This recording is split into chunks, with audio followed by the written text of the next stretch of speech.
The biggest sensor ever placed inside an action camera and variable aperture control. Do these help make the new DJI Osmo Action 6 the new king of action cameras? Well, let's find out.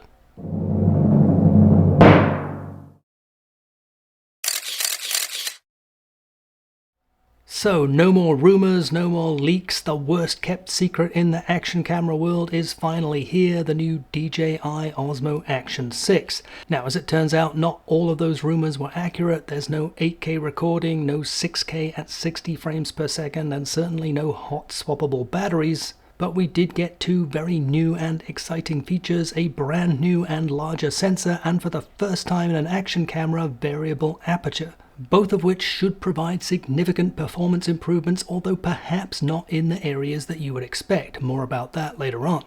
So in today's video, we're going to take a first impressions look at the new DJI Osmo Action 6. We're going to look at what's new, what's improved, and also some of the things that are not so great. So there's a lot to cover, so as usual, I'll place the chapters up here and on the video timeline, but first this. Before we continue with today's video, a quick disclaimer. This video is not sponsored, paid for, or influenced in any way. I purchased all of the equipment with my own money, and the opinions are entirely my own. Now, I do include links to the featured products as well as my recording equipment. These may appear throughout the video and in the video description. If you purchase using these links, I may make a commission, and this is what helps fund the channel. But rest assured, there is no price disadvantage to you. You are getting the best price I can find. Alternatively, if you want to support the channel, you could follow this link and buy me a coffee. And of course, if you enjoyed today's video, please remember to hit the like button and consider subscribing to the channel for a lot more similar content. So back to the video. So when it comes to what's new, of course the big changes are the new sensor and the variable aperture, and we'll get to those in just a few moments. Otherwise, when compared to the Action 5, the differences are really very slight. For the first time in 4 generations, DJI have had to increase the size of the camera, but only by a couple of millimeters, and it also weighs in just 3 grams heavier. Despite the slightly larger size, the screen sizes are all identical, and the Action 6 uses the same battery as the Action 5, more about that later also. The lens protector has a slightly different design and a slightly different connection, and there are also a series of dedicated lenses for the Action 6 Pro, something we'll cover in a separate video. The Action 6 also uses the same quick release mount that you'll find on other DJI cameras, although one improvement is that you can now mount the camera in either direction. The only other significant changes are that DJI managed to find an additional 3 GB of onboard storage, and the Action 6 now supports gesture control. Apart from those things, the Action 6 is pretty much the same camera as the Action 5. At 1/1.3 inches, the Action 5 Pro already had one of the largest sensors available on an action camera. Well, now the Action 6 goes even further, increasing that to 1/1.1 inch, which is probably the same sensor that we saw introduced a couple of months back on the Osmo 360. Now, whenever we see a new, larger sensor, the first thing we think about is better dynamic range and better low-light performance, but that is not what this sensor is about. In fact, when you are recording 16:9 4K on the Action 6, the effective sensor size is about the same as it is on the Action 5. Now, I'm not saying that the Action 6 isn't better than the Action 5 when it comes to dynamic range or low light performance. That may well be the case, but if it is, it's not down to the sensor. No, the big news about this sensor isn't so much about the size, but about the shape of the sensor. You see, the main reason it is bigger is because it is taller, now being a square sensor as opposed to the conventional 4x3 sensor found in the Action 5, and for that matter, pretty much every other action camera. And this new square sensor gives the Action 6 some key advantages compared to the Action 5. On the Action 5 Pro, of course you can record 4K in either the horizontal 16:9 format or the vertical 9:16 format, but the sensor orientation has to match. So when the Action 5 Pro is in the horizontal orientation, you can only record 4K in the 16:9 format. You cannot use 9:16. If you want 9:16, you have to physically turn the camera to the vertical position. And of course, based on this same limitation, when you're recording in 4K on the Action 5 Pro, you do not have full 360-degree horizon lock. If you want 360-degree horizon lock, you have to drop the resolution to 2.7K. Thanks to the new square sensor on the Action 6, that same 4K frame fits regardless of the orientation of the camera. So you can hold the camera in any orientation and still select 16:9 or 9:16, and you will also get full 360-degree horizon lock regardless of which you choose. You can even record using the entire sensor, and later on you can then extract your 16:9, 9:16 file, or even both. Now, there is one additional new feature which is made possible by the larger sensor, and that is a lossless zoom feature, which, according to DJI, allows you to zoom in by a factor of 2 while still maintaining full 4K resolution. Now, personally, I'm not 100% convinced that this is a true lossless zoom, but in order to figure that out, I'm going to have to do some more testing, so be on the lookout for a follow-up video on that.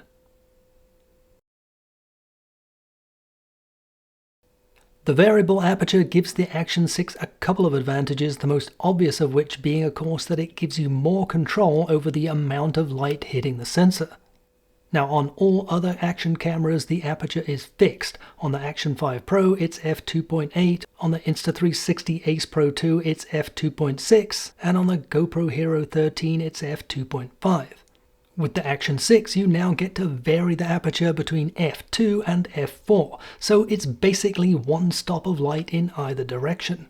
So in low light situations, you can open up your aperture to f2, which should halve your ISO, reduce the amount of noise in your image, and overall result in better image quality. And in brighter conditions, you can close up the aperture to f4, which allows you to reduce your shutter speed, giving you more natural motion. That being said, I do feel that that single stop of light won't make that much difference, and if you're serious about this, you're probably still going to need ND filters. Another advantage of the variable aperture has to do with its impact on focusing.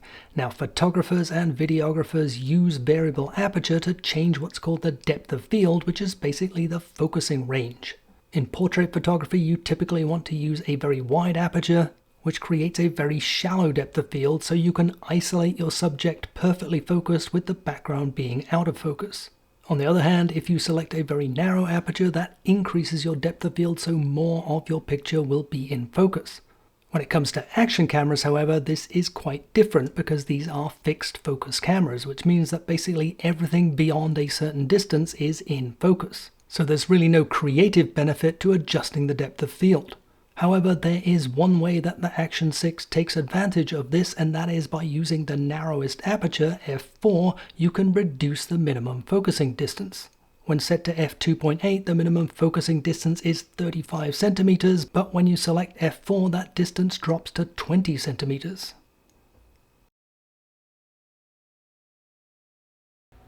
If you've been following my channel, you'll know that I'm a big fan of the Action 5 Pro, so it is a good thing that a number of the key features have been carried over to the Action 6. That includes things like 10-bit color, D-Log-M, timecode support, and the excellent Osmo audio wireless microphone support. But there is one feature in particular that I'd like to highlight in this section, and that is the battery. Now, whenever a new product comes out, there is always the pressure to outspec the competition in every discipline, and of course battery performance is no exception. Now, with the Action 6 breaking the mold and finally being a little bit larger than previous generations, it would have been very tempting for DJI to introduce a new and higher capacity battery. But credit here to DJI, they put their users first and decided instead to go with compatibility. So the battery in the Action 6 is exactly the same as found in the Action 5, which by the way is also compatible with the Action 4 and Action 3. So all the batteries and chargers that you've collected over the years, you will still be able to use on your Action 6. Now, that's not to say that the Action 6 has in any way taken a hit when it comes to battery performance. If it lives up to DJI's claims, which basically puts it on a par with the Action 5 Pro, it will also rank pretty much at the top when it comes to battery performance. But I guess that's something we'll test for in a future video.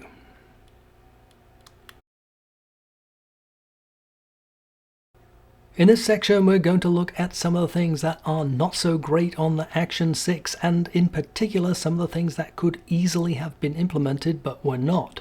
And the first of these is the strange way they've implemented the variable aperture. Now, typically when you have a variable aperture camera, you have two options when it comes to controlling: automatic or manual. And while the Action 6 does offer both, you'll find that the selections are somewhat limited and also different depending on which mode you're working in. For example, in standard video you can select between automatic and manual, but when you select manual you can only choose between two options, f2.8 or f4. You cannot select f2, and you also cannot select any values in between, even though when the camera is in auto mode it will select values in between. And if you select automatic, there are no less than 5 different range settings, which seems a little bit over the top considering the very limited aperture range. If you switch to super night mode here, there is no automatic setting. Here you can select between f2, f2.8 or f4, and again no values in between. Personally, I'd like to see a more consistent approach here, being able to select between automatic and manual, and when selecting manual just give us the entire range to work with. The next missed opportunity is the mount. Now, yes, it has been improved in the sense that you can now mount the camera in either direction to the quick release base, but there are still a couple of complaints. The first is one that many users, myself included, have complained about, and that is the fact that you can only mount the camera to the quick release base. If you don't have the quick release base on hand and you can't find it, you cannot mount the camera. Now, I don't say this very often, but this is one area where GoPro has a much better solution. The Hero 13 has a 3-way mount which includes a quick release base, the classic GoPro fingers, and a quarter 20 all integrated into the same mount, and clearly this is a much better solution and gives you maximum flexibility in mounting your camera. The other issue with the mount has to do with this, the new battery extension handle that was launched a couple of months ago alongside the new Osmo 360.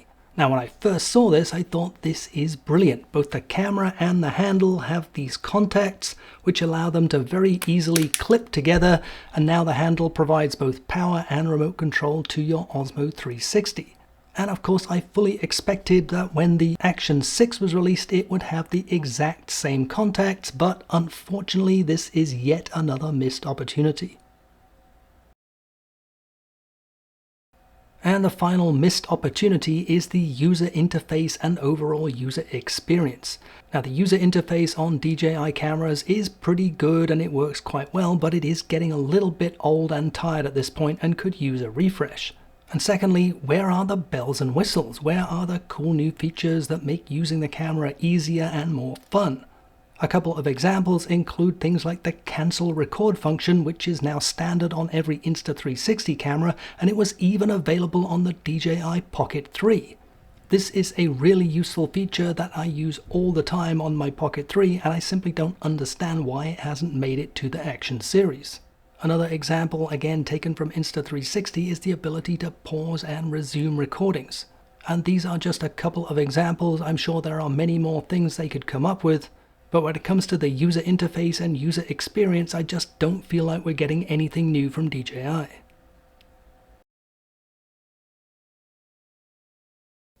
Okay, let's do some side-by-side comparisons, and the obvious choice to compare against is the Action 5 Pro. Now, I do just want to emphasize, with this being a first impressions test, all of these clips have been recorded using out-of-the-box fully automatic settings. There's no image optimization and there's no editing. So with that all said, take a look and see what you think.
Earlier this year, I posted this video comparing the top 3 action cameras, and for me, the overall winner was the Action 5 Pro.